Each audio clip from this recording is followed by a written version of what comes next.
시간이 다 됐습니다. 지금부터 그러면 시작하겠습니다. 반갑습니다.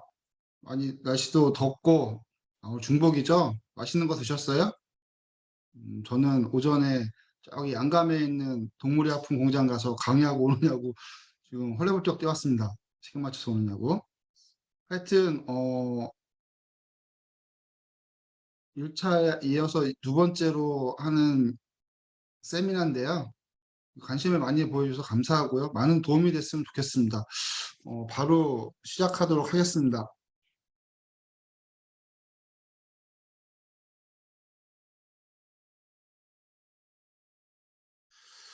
오늘 여러분하고 같이 할 주제가 지금 식약처에서 이제 규제를 하기 시작하셔가지고 어떤 포인트의 규제를 많이 하고 계시는지에 대해서 좀 같이 알아보려고 해요. 그래서 데이터 안전성 평가 지침 어떻게 적용되고 있는가 라는 주제를 가지고 하는데 솔직히 말씀드릴게요. 많은 회사에서 많은 정보를 얻지를 못해서 제가 들은 정보 위주로만 해서 말씀을 드릴 수밖에 없을 것 같아요. 양해의 말씀을 드리고요. 그리고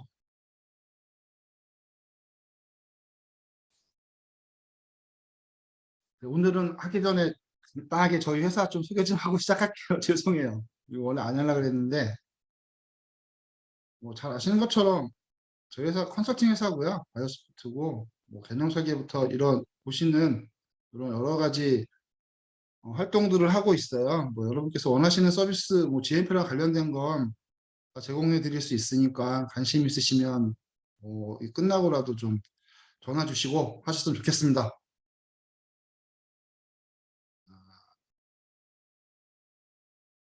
그리고 저희 회사에 있는 임원들이에요. 뭐 잘생기지 못했지만 그래도 열심히 일하고 있는 분들이니까 한 번쯤은 잘 봐주셨으면 좋겠고요. 저희 회사 유튜브 홈페이지에 가면 있어요. 가서 좀 보셔도 될 것 같습니다. 전데 좀 생긴 것보다는 사진이 더 잘 나왔습니다.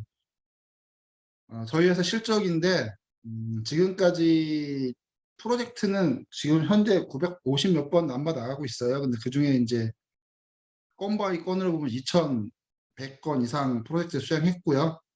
그다음에 뭐 진상 컨설팅 45건 이상 했고 데이터 안정성과 관련된 컨설팅은 최근에 많이 해서 한 12건 정도 하고 있고 지금 한 3군데에서 하고 있습니다. 저를 간략히 소개하라고 해서 좀 소개해 드리면 바이오스포트 저는 여기 보시는 거 녹십자 의료공업에 99년에 입사했고요.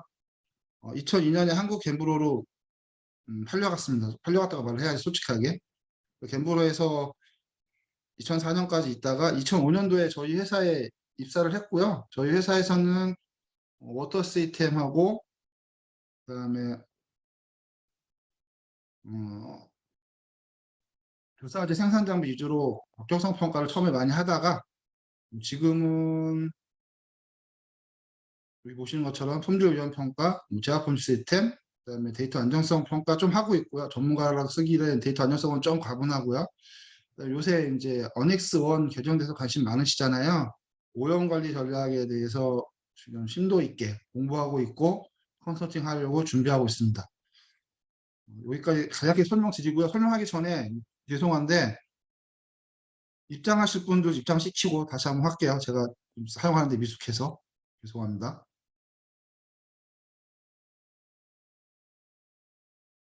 여러분하고 함께 할 거는 아까 말씀드린 것처럼 이제 본격적으로 적용하기 시작하셨죠. 7월 1일부터 적용됐으니까. 그리고 내년 1월 1일부터 모든 제형에 다 적용되는 거 다 이미 알고 계신 거고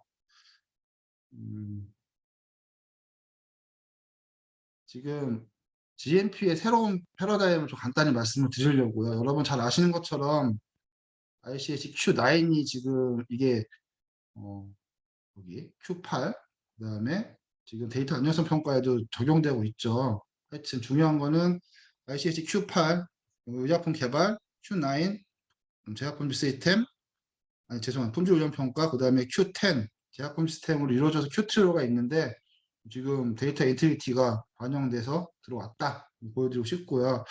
그다음에 이제 우리가 좀 관심을 가져야 될 게 있습니다. 데이터 안정성도 중요하지만 미국 FDA가 며칠 전, 한 달 전에 퀄리티 매니지먼트, 메이처리티, 레이팅 시스템이라는 거를 논문처럼 발표했어요.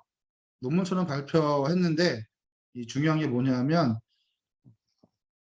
GMP의 성숙도, 품질 경영 시스템 성숙도를 등급화해서 뭐 잘하는 데는 실사 주기를 늘려주고 못하는 데는 자주 실사하고 뭐 그렇게 한대요. 어렴풋이 옛날에 차등평가 생각나시죠? 그거랑 거의 비슷한 컨셉을 한다고 발표를 했어요. 지금은 화이트 페이퍼로 발표되어 있는데 홈페이지 가셔서 이 키워드를 집어넣고 찾으시면 해당되는 논문이 뜹니다. 보시면 약간 좀 놀라실 수도 있어요. 그리고 우리한테는 5월 달에 GMP 관리 강화법 통과됐죠.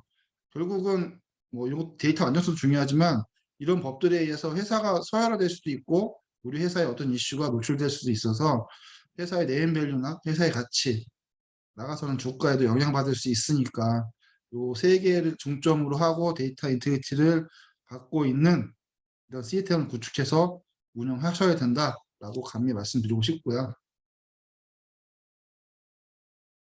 그다음에 잘 아시는 것처럼 별표 13에 이거 다 적용되어 있죠. 여러분도 이 데이터 안정성 하면서 이런 말 왜 했냐고 생각하실 수도 있겠지만 실제 현장에서 실사하실 때 우연평가 했는지 적격평가 데이터들이 정확히 있는지 다 확인하고 계시대요. 그래서 여러분께서 관심 갖고 보실 필요성이 있습니다. 일단 ICH Q8이 CPP, CQA, CMA에 관한 얘기들 나오는 거잖아요. 공정 베리에이션 항목에 보면 중요 공정 변수하고 중요 품질 속성 확인해서 밸리데이션을 검증하라고 말씀 나누고 있고요. 요새 실사할 때 처음에 이제 원료 분량 가지고 많이 말씀이 많으시잖아요. 그리고 허가받은 대로 하느냐 안 하느냐에 따라서 말씀이 많으시잖아요.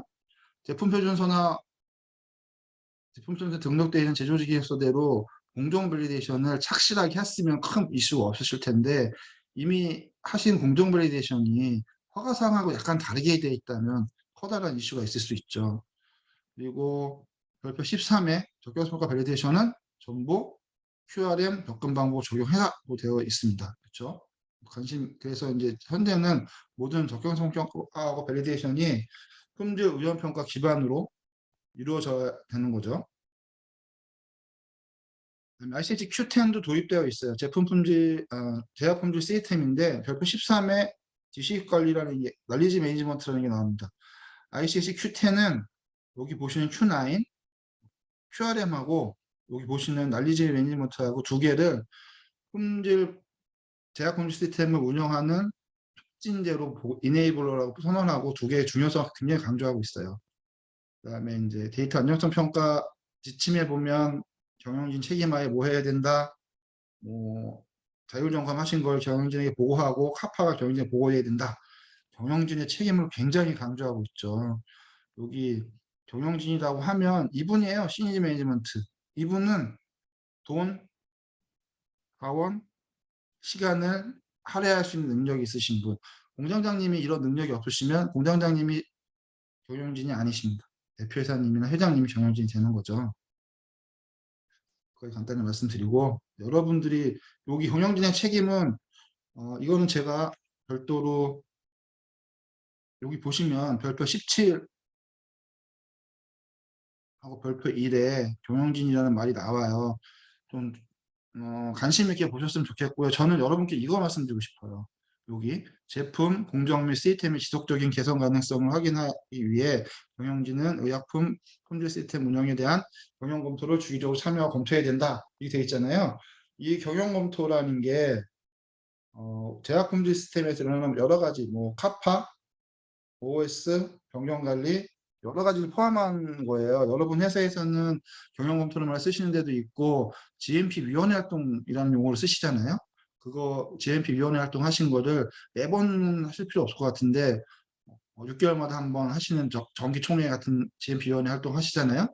그 데이터들은 경영진에 보고돼서 경영진이 확인할 수 있도록 하면 좋을 것 같습니다. 그리고 픽스에는 경영진이 데이터 인테그리티에 기여하는 정도를 평가하라는 요구사항이 있어요. 그래서 경영진께서 직접 데이터 인테그리티에 참여하는 걸 확인하셨으면 좋겠습니다. 여기까지는 이론적인 부분이고 실제로 어떻게 적용되고 있나 1번이 여러 회사들을 봤는데 일단은 그 한국 지침 나올 때 공문처럼 지금 데이터 안전성 관리 규정이 제정돼서 운영되고 있는지를 보는 게 가장 현실적으로 본다고 말씀드리고 싶고요. SOP나 여기 보시는 것처럼 데이터 안정성과 관련된 방침이 품질 매뉴얼, 그다음에 여기 보시는 것처럼 데이터 안정성 규정 또는 SOP화 되어 있고 양식으로 운영돼서 기록으로 보존되어 있는 걸 확인을 한대요. 가장 기본적으로. SOP가 없으면 안 된다는 말씀이 가장 기본적으로 하는 거니까.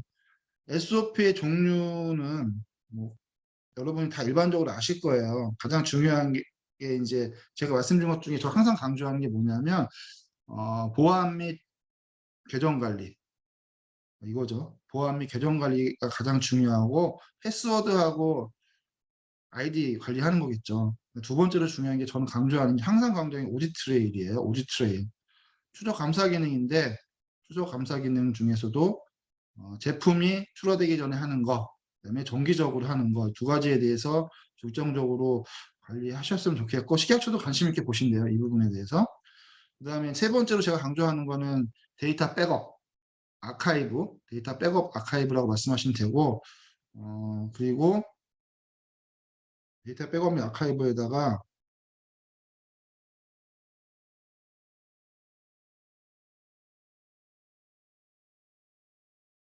그다음에 백업하신 데이터들을 적극적으로 불러다가 똑바로 읽히고 똑바른 결과를 도출해내는지 우리가 확인하는 리커버리 테스트 세 가지를 저는 강조를 드리고 싶고요. 그다음에 식약처가 발표한 평가 지침에 따르면 여기 경영진의 DI 이슈 검토도 굉장히 중요하죠. 보통은 픽스에서는 데이터 인테리티 이슈가 생기면 바로 경영진에게 직보고될 수 있는 그런 시스템을 갖춰서 운영하라는 말이 있어요. 그와 관련돼서도 자유롭게 데이터 안정성과 관련된 이슈가 보고되는 시스템을 운영하시면 좋지 않을까? 어떤 시스템으로 운영하는 게 좋을까 생각을 해봤는데 일단은 회사에서 운영하고 계시는 일탈 관리가 가장 편할 수도 있고요. 이게 좀 무겁다고 생각하실 수 있잖아요. 일탈 관리는 지금 기존의 GMP 시스템에서 운영하시는 거기 때문에 그래서 어떤 회사들은 이벤트 매니지먼트 또는 퀄리티 이슈 매니지먼트 뭐 이런 거를 하셔가지고 어떤 사건이 발생하면 그 사건을 OS로 갈 건지 뭐 아니면 데비에이션으로 갈 건지 그런 걸 결정하면서 어디까지 보고되는지 보고할 건지를 어, 하는 제시하는 그런 절차들을 많이 운영하세요. 저는 개인적으로는 이벤트 매니지먼트를 운영하셔서 어떤 DI와 관련된 이슈가 생기면 그냥 높으신 분들까지 다 직보고되는 시스템을 운영하시는 게 가장 좋지 않을까 생각이 합니다. 두 번째는 뜨거운 감자 중에 하나죠. 경영진 책임하에 데이터 안정성 관리 전담 조직을 구성하라.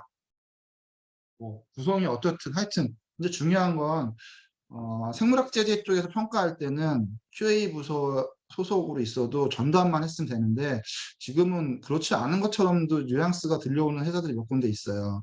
정말로 독립된 전담 조직을 운영하실 필요가 있을 것 같은 생각도 듭니다.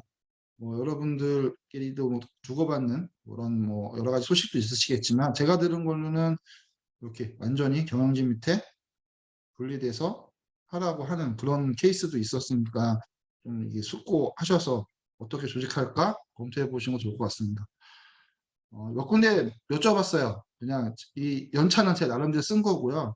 팀장이 있고 그다음에 이 데이터 안전성 시스템 SOP를 관리하는 인원 그리고 무엇보다도 양식하고 서식 관리 굉장히 철저하게 해야 되잖아요. 그다음에 이제 제조지시 기록서나 그리고 시험 지심의 기록서도 PDF화 해야 되고 요거를 관리하는 인원 하나 그리고 QC에서 생성된 전자데이터나 수기 기록 데이터들을 검토하고 확인할 수 있는 분 하나 그리고 제조지시 기록서에 적힌 전자데이터나 수기 기록들을 검토하실 수 있는 분 5명 정도는 있어야 되지 않을까. 되게 부담스러워요. 인원이 많아서. 근데 이제 재정이 많으시고 다른 조직도에 비해서 이제 할 일이 많으시니까 이 정도는 구축해야 된다는 생각되고요. 처음에는 부담스러운 조직입니다. 하지만 이분들이 요 네모 박스에 있는 업무를 하시고 나면 퀄리피케이션이나 밸리데이션, 그 밖에 이제 어떤 GMP 문서에 DI 이슈가 있는지 충분히 검토하실 수 있고요. 그 다음에는 이제 정기적으로는 여러분들 뭐 SOP, GMP 문서를 정기적으로 리뷰하셔야 되잖아요. 리뷰를 하시면 그 SOP 정기적 리뷰나 그런 것도 이분들이 하실 수 있으니까 초창기에는 부담스러운 멤버 구성될 수 있지만 가면 갈수록 이분들이 활동량을 증가시켜서 활용성이 크니까 최소한 이 정도로 시작하셔야 되지 않나 생각이 듭니다.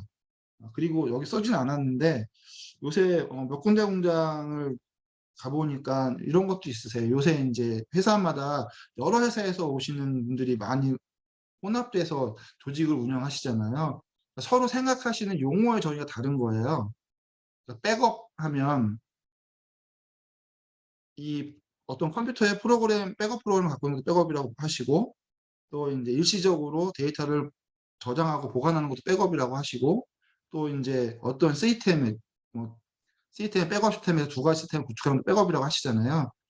이런 것처럼 한 가지 단어가 여러 가지 의미로 쓰일 수도 있고 또 각자 회사에서 사용하시는 용어가 다르다 보니까 혼선이 오니까 GMP 용어지 시작처가 발표했죠. 그런 거를 좀 추리고 우리 회사 SOP에 있는 용어 종류들을 좀 혼합해서 용어의 종류를 만들어서 우리가 사용하시는 용어를 통일하실 필요가 있겠다 하는 생각이 듭니다. 굉장히 중요한 것 같아요. 제가 생각할 때는. 세 번째로 많이 보는 게 이제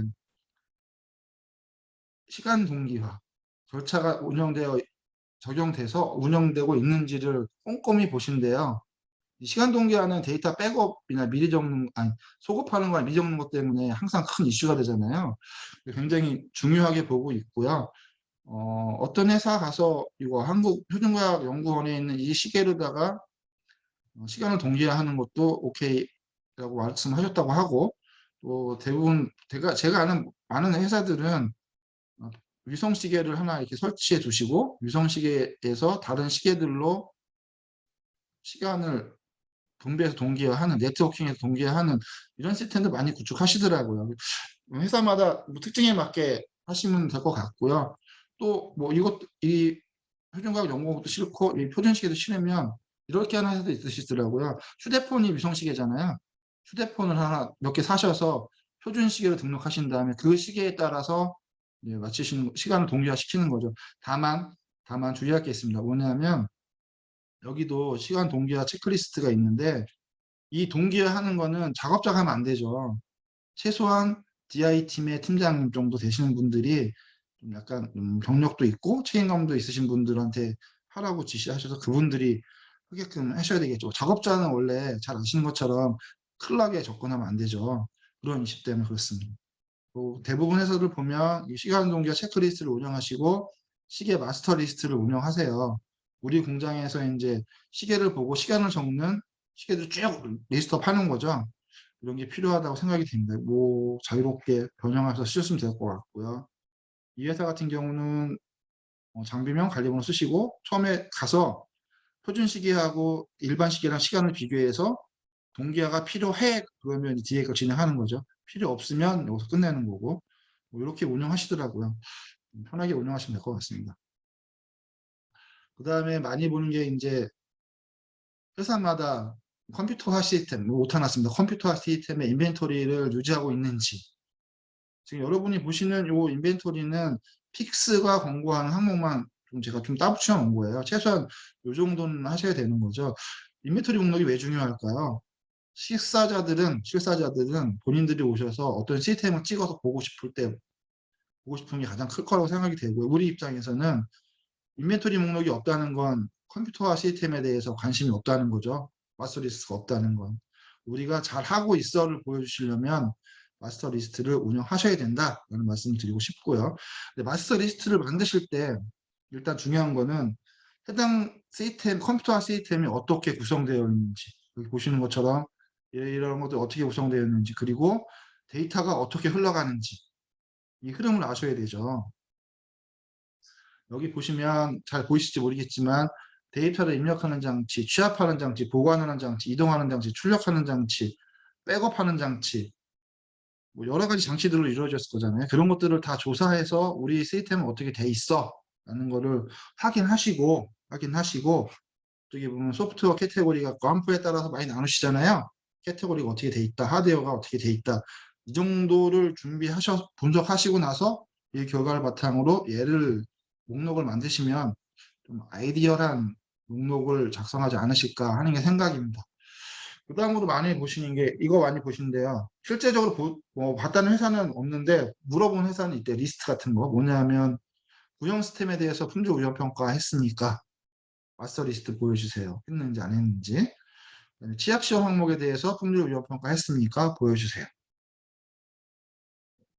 두 개에 대해서 많이 확인하고 있는 것처럼 느껴져요. 제가 말씀 나눈 분들 보면. 그래서 준비를 하셔야 되지 않을까 생각이 듭니다. 구형 시스템이라는 게 데피니션이 GMP에서는 오디트 트레일이 안 되는 시스템을 구형 시스템이라고 하잖아요. 오디트 트레일이 안 된다는 거는 입력하는 거, 출력하는 거, 설정값 변경하는 거, 내가 접속한 거 이런 게 안 되는 거잖아요. 그런 걸 구형 시스템으로 하시고 제가 지금 방금 말씀드린 접속, 설정값 변경, 출력 그런 기능들에 대해서 우연평가 하셔서 데이터가 제일 중요한 건 그거죠. 데이터가 추적성을 확보할 수 있는 거하고 데이터가 지워지지 않는다는 거, 또 보관될 수 있다는 거에 대해서 혼자 우연평가를 하시면 될 것 같아요. 취약시험 항목에 대한 우연평가는 솔직히 말씀드리면 이거는 좀 저도 애매해요. 뭐냐면 정성 반응 같은 거 동영상을 찍을지 사진을 찍을지 헷갈리시잖아요. 하지만 그리고 우리가 어느 정도 이 시험에 대해서 자신 있게 이제 얘는 아무것도 안 할 거야 라고 선언을 해야 되잖아요.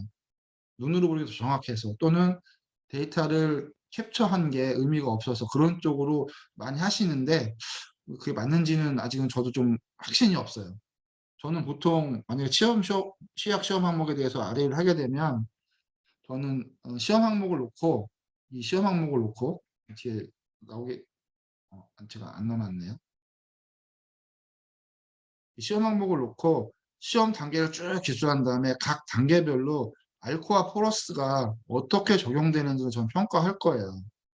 검체 채취할 때 알코와 플러스가 유지되는지, 검체 전처리할 때 알코와 플러스가 유지되는지, 또 어떤 그 실험 테스트했을 때 나온 전자데이터나 종이 기록에 대해서 알코와 플러스가 유지되는지, 그다음에 결과를 검토하거나 승인할 때 알코와 플러스가 유지되는지 이런 식으로 RA를 하시면 되지 않을까 하는 게 제 생각입니다.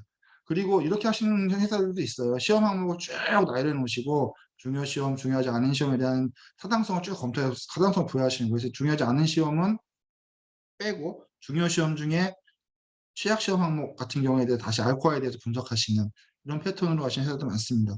제가 볼 때 이 취약 시험에 이 취약이라는 게 뭐냐면 데이터 안정성 측면이잖아요. 전자데이터가 안 나오는 거 또는 프린트아웃이 안 나오는 거, 사진을 찍는 시험도 다 취약 시험일 거라고 저는 생각이 돼요. 그거에 대해서 RA를 실시하는 걸 좀 확인하고 싶어 하신다 이 말씀을 드리고 싶고요. 그 다음에 데이터 안정성 요건에 알코아 플러스라고 돼 있잖아요. 알코아 뒤에 나올 건데 요새는 플러스예요. EUGMP에서 뒤에다가 추적성을 하나 더 붙여버렸어요. 그래서 하시면 될 것 같고 그리고 요새 가장 폭탄을 많이 맞는 게 림스죠. 림스는 CSV를 아주 잘 해놓으셔야 돼요. 림스가 있으면 다 해결되잖아요. 이런 게. 림스가 가장 중요하기 때문에 림스에 대해서 아직 주사제가 아닌 회사들은 재검토 필요하실 것 같고 림스에 대해서도 검토하실 때 이거 지금 보시는 거 있잖아요. 이거 림스도 플로우 맵을 그리시고 각 플로우 맵마다 어떤 의사결정하는 걸 그리시고 얘가 어떻게 가는 뭐죠? 브랜치 타고 가는 데이터 플로우를 그리실 거잖아요. 각 단계마다 기인성, 가독성, 동시성, 원본성, 정확성, 일관성 이런 것들이 어떻게 유지돼야 될지에 대해서 평가를 하시고 진행을 하셔야 크게 이상이 없을 거라고 생각이 되고요.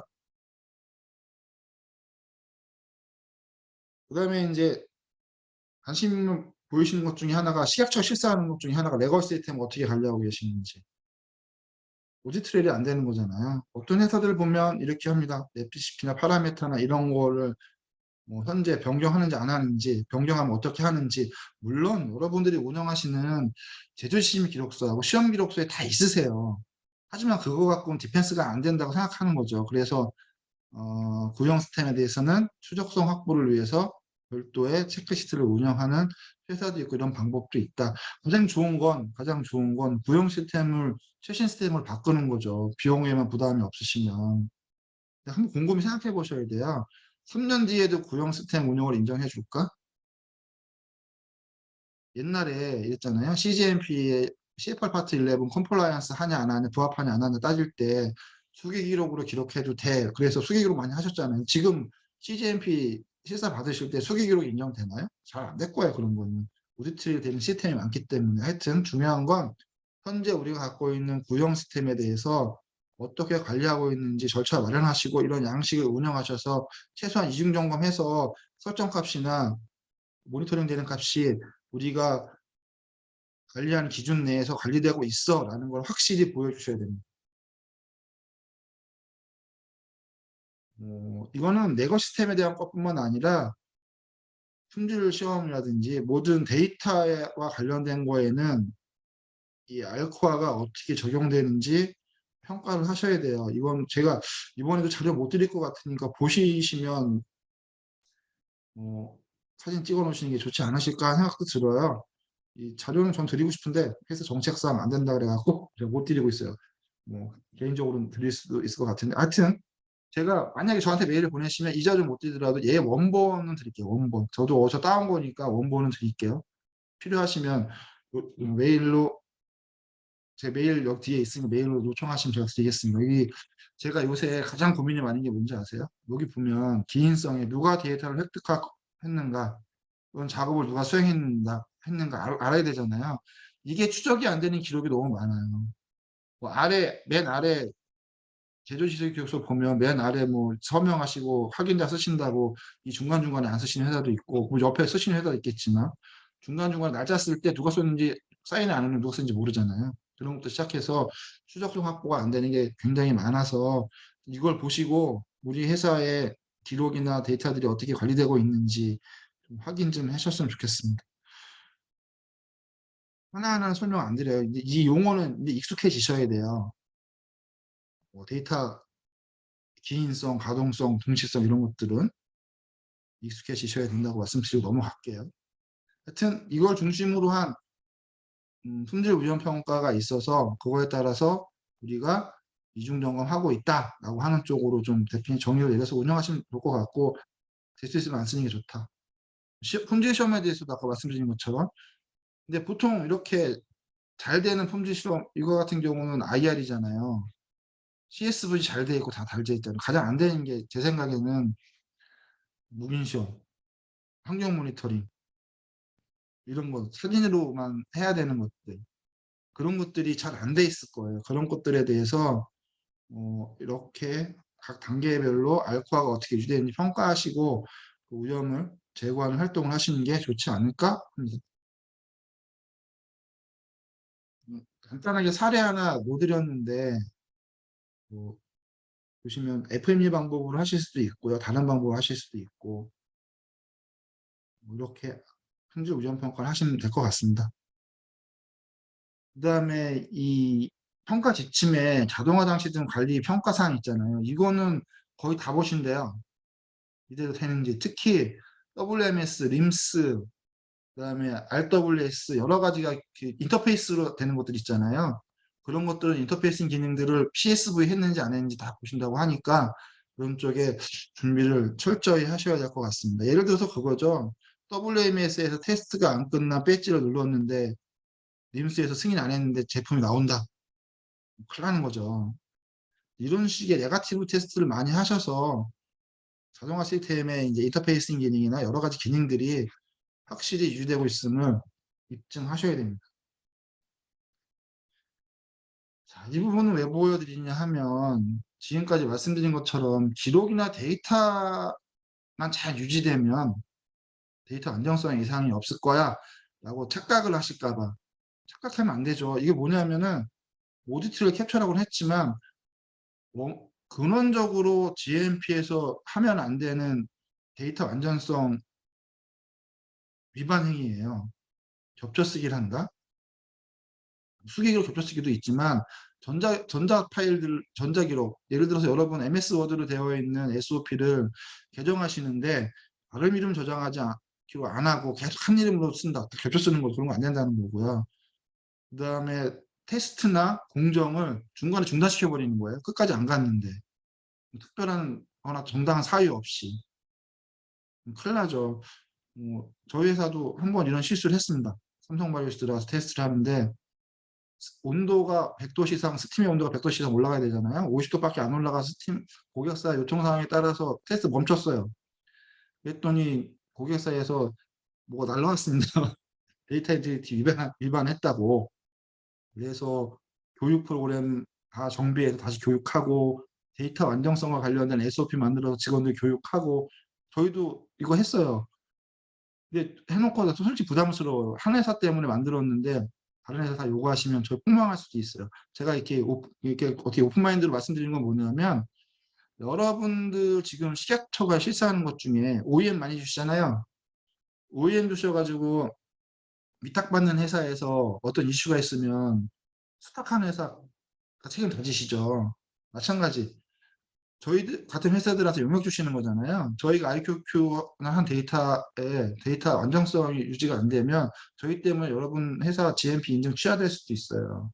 앞으로는 공급자나 용역 회사 선정하실 때 그런 것까지 확실히 신경 써서 점검하셔서 하셔야 된다는 말씀 드리고 싶고요. 중요한 거는 중간에 런이 멈추시게 되면 정당한 이유나 사유 두고 일탈 관리 태우시거나 OS 돌리시거나 다 하셔야 된다는 말씀 드리고 싶고요. 그다음에 옛날에 저도 많이 해봤던 건데 적합 날 때까지 테스트한다. 또는 양품을 가지고 테스트한다. 정말 안 되죠. QC 실험실 가보면 폐기돼야 될 그 검체들이 있는 회사들도 가끔 있어요. 왜 두세요? 뭐 폐기 안 했다고 그러지만 제가 볼 때는 아닌 거죠. 그걸로만 테스트하실 수도 있어요. 적합나게 하려고. 굉장히 위험한 거예요. 되게 조심하셔야 돼요. 이거는 검체나 자재 검체 등을 갖고 있는 걸로 확인할 수 있고 그다음에 샘플링 하신 거 가서 실제로 그래요. 현장에 가서 샘플링 한 거 보고 샘플링 했는지 안 했는지 다 찾을 수 있거든요. 어떤 회사 가면은 아우터박스 떠가지고 라벨 붙여놔요. 근데 실제 열어보면 안에는 아무것도 안 뜯어져 있어. 그럼 샘플 안 한 거잖아. 이런 회사들도 있어요. 다 점검하기 나름이니까 하여튼 이렇게 하시면 안 된다. 파일이나 기록을 지우시면 안 된다. 특히 재책이나 품책해서 이미 승인한 데이터를 내가 검토하다가 잘못돼서 딱 선 긋고 오기 수정해버린다. 될까요? 안 될까요? 일탈 타셔야 되죠. 일탈 타야 품책이나 재책 승인권자가 보고 다시 승인해 줄 거잖아요. 임의대로 오기 수정해도 안 되는 거죠. 백데이팅, 미리 적기, 데이터 변경하는 거. 이 모두가 다 이게 데이터 인티리티에 관련된 거예요. 옛날에 다 여기서 많이 나왔죠. 부가적으로 말씀드리면 퀄리피케이션, 그다음에 밸리데이션 문서에 노데이터들이 알코올을 유지하고 있는가. 가슴에 손을 얹고 한번 생각해 볼까요? 우리 회사는 재적효성 평가나 재밸리데이션을 아주 자주 해서 최신 문서들은 다 알코올 이슈로부터 아무 문제 없어. 아니야. 우리 회사는 10년 전에 IQ 오케했기 때문에 피발된 데이터도 있고 눈에 안 보이는 데이터도 있고 그런 것 있어. 후자의 경우에는 굉장히 슬프신 거죠. 데이터를 다 유지하셔야 되니까. 그렇습니다. 노데이터들에 대한 안전성도 분명히 확보하고 계셔야 됩니다. 지금 보시는 건 자주 발생하는 지금은 이런 데 없을 것 같아요. 제 생각에는. 3년 전만 해도 회사 가서 QC에 가서 슈통 열어보면은 지우신 파일 빵빵하게 수두로 빵빵 나와요. 그리고 작업자가 요 시간 변경해서 소급해서 리테스트 다시 하고 솔직히 말씀드리면 저도 90년도에 이렇게 했습니다. 99년도에 날 테스트 할 때 수입대에서 들어오는 배지가 한 달에 40배지예요. 저는 한 달에 테스트할 수 있는 게 혈액백 만들었는데 혈액백 배지도 한 40배지밖에 못 하는데 40배지는 뭐 이렇게 해야죠. 하여튼 그렇게 했는데 하면 안 되죠. 지금은 작업자 자체가 들어가면 안 돼요. 그 다음에 컴퓨터에 있는 폴더들을 작업자가 지울 수 있다. 안 되죠. 그렇죠? 그리고 이거 조심하셔야 돼요. 식약처에 어떤 계신 분이 윈도우에 이벤트 리뷰 들어가셔서 오디트를 거꾸로 보시는 분이 있어요. 뭐냐 하면 여러분들이 소프트웨어에 언제 접속했는지, 언제 나갔는지 다 확인하세요. 이거는. 고수가 있다는 거. 자, 다음은 이제 요새는 이론에서 없겠죠. 아이디 패스워드 공유해서 없죠. 큰일 나죠. 공유하게 하시면. 그리고 데이터 입력하고 전자기록 변경은 승인된 자만 하시도록 SOP가 돼 있고 이렇게 하실 거라고 믿고요. 그리고 CSV 하실 때 오퍼레이터가 시스템 클럭에 접근하는지, 파일을 지울 수 있는지, 오디트의 온오프를 할 수 있는지 없는지 다 입증하셔야 돼요. CSV 하면 등급 있잖아요. 슈퍼바이저, 어드민, 슈퍼바이저, 오퍼레이터, 넌 있잖아요. 오퍼레이터가 어드민이나 슈퍼바이저의 기능을 접속해서 하면 안 되죠. 그걸 다 테스트 해 놓으셔야 돼요. 안 된다는 거. 그다음에 이건 독립된 전담 조직 운영하라고 그러니까 이건 독립된 부서 하고 계시죠 믿고. 그다음에 신규 사용자 등록, 신규 등급 부여, 등급 변경에 대해서 하는 거. 예를 들어서 이런 거죠. 신규 등록자가 오면 내가 신청서를 써서 어드민한테 주면 어드민은 나만 아는 내 개인 메일로 너 아이디 패스워드 뭐야? 라고 보내주는 거. 이런 걸 운영하셔야 된다는 거죠. 그리고 아이디 패스워드와 관련돼 가지고 저희 같은 용역회사한테도 CSV를 용역 주실 때도 있잖아요. 그럴 때 반드시 계약서에 맺으실 때 정해진 지정된 아이디 패스워드 쓰고 그 아이디 패스워드를 써서 들어간 거 오디트를 해서 다른 이상하지 않았는지 다 확인하셔야 돼요. 옛날에 제가 아는 선배 중에 어떤 고수는 어느 공장의 BMS CSV에 들어가서 그 회사 SOP를 다 퍼오더라고요. 얘네로 연결된 그런 거 있으면 안 되잖아요. 중요한 건 서드 파티에 대한 아이디 패스워드 부여 방법을 운영하시고 철저하게 관리하셔서 자사 시스템에 들어가서 자사 시스템에 해가 되는 짓을 못하게 예방하셔야 된다. 중요해요. 뭐 이런 건 다 알고 기본적으로 다 아시니까 이런 거 나오면 안 된다는 거죠. 조 쓰기, 그다음에 막 긁어 쓴 거, 칠하고 삼하고팔 행동하는 거 기본적으로 이런 거 많이 본대요. 그리고 저는 신경 써서 보는 게 뭐냐면 사인. 여러분 서명 등록하셨잖아요. 서명 등록해 놓으신 거 배지 레코드 6개, 6개 쭉 보다 보면 아, 이게 아닐 수도 있다는 생각이 들어요. 서명 등록 하신 거, 등록하신 서명으로 다 쓰시는 거, 동일하게 쓸 수 있는 거, 일관적으로 쓸 수 있는 방법도 여러분이 고민하셔야 돼요. 잘못 쓰면 딴 사람 썼다고 의심받으실 수도 있어요. 저는 그걸 중점적으로 봅니다. 그다음에 이제 이거는 식약처 홈페이지에서 본 건데 이건 안 읽어드릴게요. 하여튼 이렇게 하시는 데도 있고요. 제가 어느 회사 가서 보니까는 코멘트 날아가는 게 좀 무섭게 이렇게 날아가더라고요. 뭐 제조를 거짓으로 했음, 품질 관리를 거짓으로 했음. 참 민망한 거죠. 여기 보시는 하나라도 있으면 다 거짓인 거잖아요. 공문에 그런 게 시켜서 날아가요. 이렇게 조심해야 된다는 거죠. 여기까지 해서 중점적으로 준비해야 될 거에 대해서 말씀을 드렸고요. 아니, 그 이슈 드렸고, 이 준비사항은 제가 보여드릴까 말까 하는데, 이거 뭐냐면, 저희 컨설팅 상품이에요. 이렇게 준비하시라고. 그냥 이건 죄송해요. 앞전에 말씀드린 8개에 대해서 중점적으로 어떤 준비를 잘 하시면 크게 이슈는 없을 것 같고, 일단은 SOP를 만들으시는데, DI 관련된 SOP, 있죠? 시스템 구축하셔야 되고, 종이 기반, 전자 기반, 뭐, 동시에 구축하셔야 되고 따라 하셔도 되고 요새 회사들은 이걸 많이 하시더라고요. 그 다큐멘테이션 프랙티스 SOP 해가지고 수기 기록으로 하시는 거에 대한 중점적으로 관리하는 거. 제가 볼 때는 이게 중요해요. 정보원 관리. 그리고 서명 관리하고 유효 숫자 관리. 유효 숫자 관리 엄청 중요합니다. 여러분 제조시 기록서나 시험 기록서 보세요. 유효 숫자 정확히 쓰고 있는지. 안 맞는 거 굉장히 많을 거예요. 그리고 정영진의 기여. 정영진이 반드시 기여한 걸 문서화돼서 남겨놓으셔야 됩니다. 데이터 안정성은 어떻게 고민 많으시잖아요.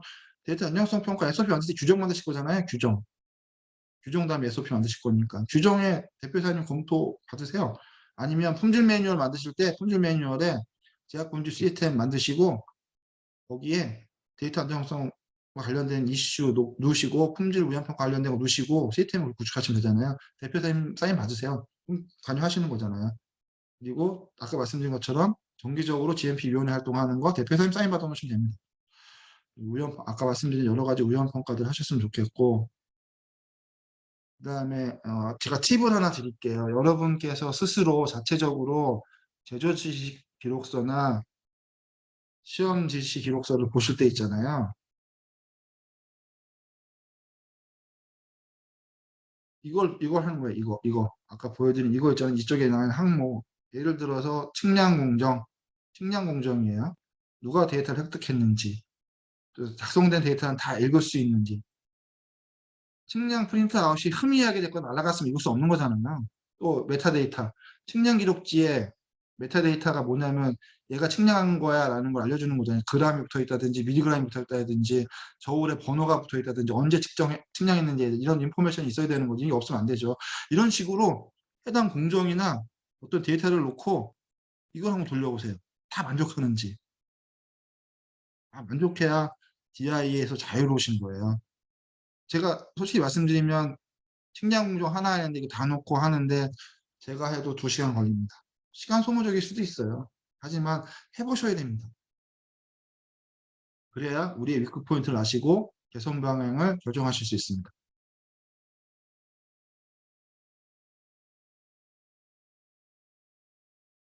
여기까지 해서 일단 제가 준비한 건 다 말씀드렸어요. 끝나기 전에 한 3분만 시간 주세요. 끝나기 전에 제가 여러분께 새롭게 보여드리고 싶은 게 하나 있어요. 여러분은 그게 고민이실 수도 있어요. 뭐냐면 어떤 데이터가 중요하지? 고민일 수 있으시잖아요. ISP 문서고요. ISP 문서예요. 요 문서에 보면 어떤 데이터가 중요한지 덜 중요한지를 언급하고 있어요. 볼게요. 임팩트 해갖고 얘가 이제 하이 임팩트, 미디움, 로우 임팩트 있잖아요. 상중하로 나눠놓은 거잖아요. 그러면 여기 이렇게 나오죠. 교육과 관련된 거, 미디움, 그렇죠? QA의 오디트하고 뭐 조사와 관련된 데이터들 미디움에서 하이일 수 있다. 장비 세척 기록 미디움 하이일 수 있다. 교정 미디움에서 하이일 수 있다. 그다음에 이제 계획서, 프로토콜, 뭐 안정성 시험 계획서 이런 것들 위험성 낮다. 밸리데이션 문서 미디움, 뭐 하이일 수도 있죠. 이렇게 여러 가지에 대해서 우리가 좀 결정하기 어려웠던 건 레퍼런스가 여기 있어요. 이런 것도 참고하셔서 물론 구매하셔야죠. 이건 못 드려요. 이게 저작권 때문에 이런 거 참조하셔서 우리 회사에서 발생하는 데이터의 중요도를 평가할 수 있는 기본적인 잣대일 수 있습니다. 이렇게 하실 수도 있고요. 그냥 선언해 버리는 거예요. 제조 지시나 아니면 시험 지시 및 기록과 관련된 건 다 중요하다. 그 외에는 뭐 경우에 따라서 중요할 수도 안 중요 이렇게 데피니션 내실 수도 있어요. 하지만 이 문서처럼 이렇게 꼼꼼하게 전부 다 이렇게 하나씩 하나씩 중요도를 평가해서 지시하면 보다 깔끔해지겠죠? 보시는 것처럼. 배지 레코드는 하이네요. 여기 관련된 모든 노드는 다 하인 거죠. 이렇게. 마스터 프로덕션 앤 컨트롤 레코드도 다 하이. 고객 불만과 관련된 모든 파일 다 하이. 뭐 이런 식으로 결정하실 수 있습니다. 문서 따라 결정하실 수도 있고요. 여기에 이제 우연 평가를 집어넣는 거죠. 왜 중요한지 타당성 검토하면서 하이냐 노냐 미들로 하실 수도 있는 거고. 하여튼 이런 문헌들을 잘 참고하셔서 여러분이 관리하시면 여러분께 도움이 되지 않을까 됩니다. 오늘은 여기까지만 할게요. 들어주셔서 감사하고요. 도움이 됐으면 좋겠는데 궁금한 거 있으면 메일로 보내주시면 답변 드릴게요. 그리고 제가 요새 많이 고민하는 것 중에 하나가 뭐냐면 우리가 실제로 기록하시는 수기 기록들에 대해서 알코아 플러스가 정말 유지되게 잘 하고 계시는지 이렇게 말씀드리는 건 뭐냐면 날짜하고 시간까지 다 적어야 되는지 기록하시면 이런 이슈들이 있어요. 이게 가장 좀 사람은 우리들한테 실제적으로 많은 시간을 빼앗을 것 같은 생각도 들고 우리를 괴롭힐 것 같은 생각도 들어요. 그게 좀 고민스러운 부분이고 그리고 아까 보여드린 데이터에 대한 중요도나 크리티컬리티를 저런 문헌을 참고로 해서 하셔도 되고 회사의 자체적인 시스템에서 품질 위험 평가에서 반드시 중요한 데이터야 중요하지 않은 데이터라는 거를 식별해 주셔야 합니다. 어떤 분이 메일 주소 안 보여줬다고 하시는데 여기 컴플라이 바이오스포츠 co.kr이 제 메일 주소입니다. 회사로 전화하셔도 돼요. 그리고 오늘 한 동영상은 여기다 올려드릴게요. 지난번에 한 거 많이 시청해 주셔가지고 1000명 넘으면 상 받을 것 같아요. 몇 번씩만 더 눌러주세요. 이러면 좀 쑥스러운데 부탁 좀 드릴게요. 자, 오늘은 여기까지만 하겠습니다. 한 45분 정도 들어주셔서 감사하고요.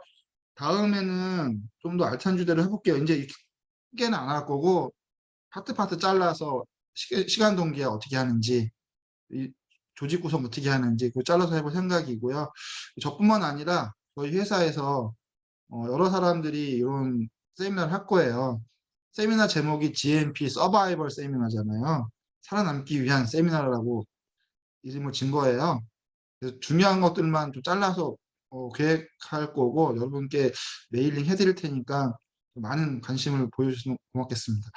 1시간 가까이 45분 동안 정말 수고 많으셨습니다. 감사합니다. 끝내겠습니다.